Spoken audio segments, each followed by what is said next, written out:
Alright, here is another one of these Antec cases. I think I actually had one of these. I still have it, but the faceplate busted on mine. It was the black version of the same thing. Looks like it's a Prosys OEM system, the Pentium 4. So I'm not really sure I'm going to keep the motherboard, depending upon what it actually is. The case is certainly good to have, as is likely the power supply, assuming the power supply works. So what do we got here?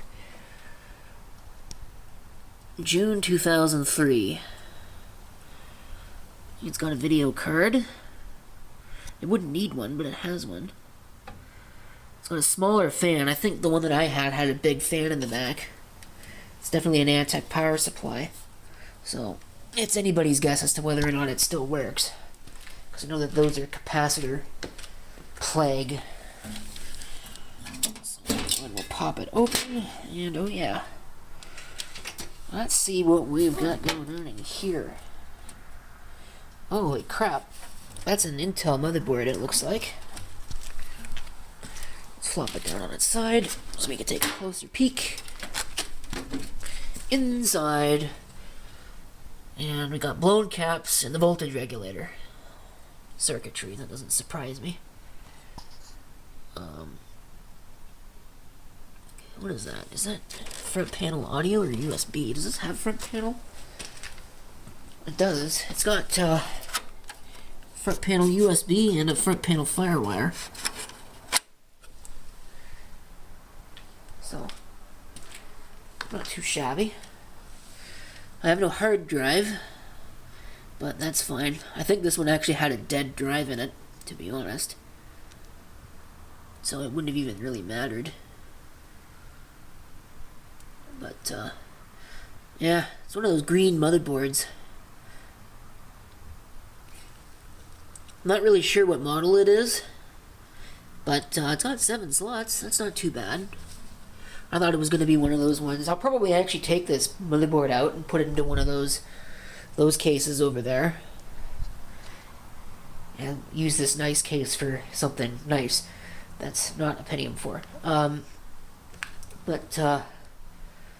Yeah, I don't think there's much else I can think of on the surface to say. Just that it was cast off. I think that it works, even with the blown voltage regulator capacitors. I think it would honestly look better if it had black face plates on it, as opposed to the beige ones, but oh, I didn't build it. They didn't ask me when they were building it, so what you see is what you get. I wonder what video card this is. It should say on it somewhere. At least some of them did. Let me see. NTSC.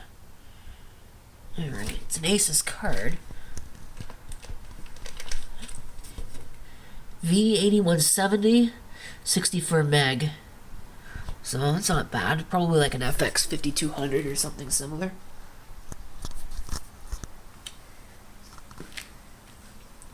But what we'll do is we'll go ahead and we'll flip it up. We'll plug in peripherals. And give this thing a whirl. It's not going to do much because I don't have a hard drive. I don't really have any way to boot it, because it's a little bit old for a lot of my boot USBs, so of course that even assumes that it will boot. Find a USB. It should. Alright, hopefully it doesn't explode. It turns on immediately. Alright, we got video. I think it's like F4 or something to get into the BIOS on this. Hit F12 if you want to boot to the network. Pentium 4, 2.66 gigahertz with 2 gigs of RAM. That's not bad. 845 chipset. 533 FSB. It's not terrible.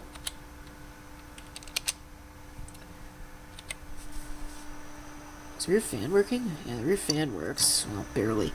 It's not really doing much. There's a front fan here in this drive cage. So it would make a nice NAS case. Load it up with a couple of drives here, and you have the fan cooling it off. So I think that's what that is what I use the other one for the most part. It might have been used for something else initially, but I certainly, for the end of its life, I was using it as a NAS case. That's how it got broken, because it got stuck in my rack. And faceplate broke off. I'm not going to bother adjusting too many settings because it's not going to matter. The battery's bad.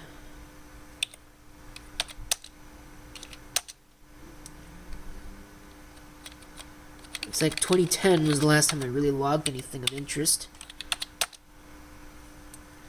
64, no, get out of here with that. USB.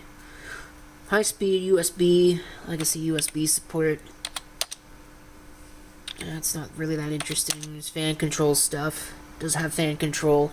Probably just doesn't really work all that well. It's rudimentary, certainly, because this is a pretty old system. CPU's humming along there. The rear fan, I think, is plugged straight into the power supply. So that would be why it's not reading anything.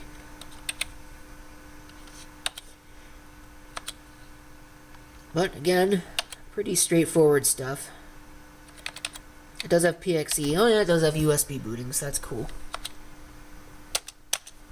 We'll exit saving settings. And that'll be pretty much it for that. Quick little video of the contents of this case. Like I said, what I'll probably do is I'll pull all that out, put it into one of those other cases, then use this for something nice. So, but for now, that's it. So thank you for watching, and if you've got any comments, feel free to leave them down below.